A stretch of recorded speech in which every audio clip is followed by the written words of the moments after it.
পঞ্চসপ্তমীর ভোজ উৎসবে যোগ দিতে বিশ্বের সব ইহুদিরা জেরুসালেমে জমা হয়েছিল। যিশুর অনুগামীরাও সেখানে ছিল।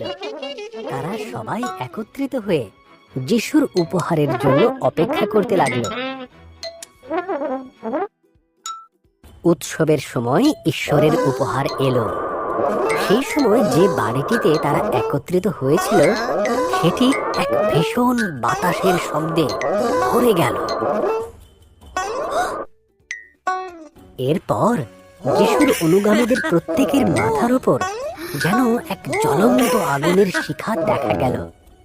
এরপর ঘরে উপস্থিত সকলে ঈশ্বরের পবিত্র আত্মা দ্বারা পূর্ণ হলেন।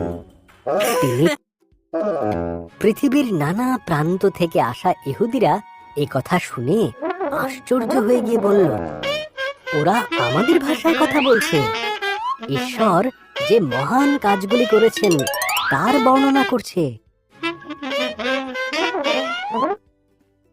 পিতর তাদের বোঝালেন, এ সবই ঈশ্বরের উপহার।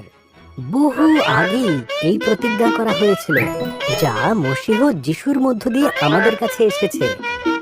তোমরা তাকে হত্যা করেছিলে, কিন্তু ঈশ্বর আবার তাকে জীবন দান করেন। খুবই দুঃখের সঙ্গে ইহুদিরা জিজ্ঞাসা করলো, আমরা কি করব? পাপের পথ থেকে সরে এসো। পিতর বললেন, যিশু খ্রিস্টকে বিশ্বাস করো, তিনি তোমাদের সব পাপ ক্ষমা করে তাঁর পবিত্র আত্মা দেবেন।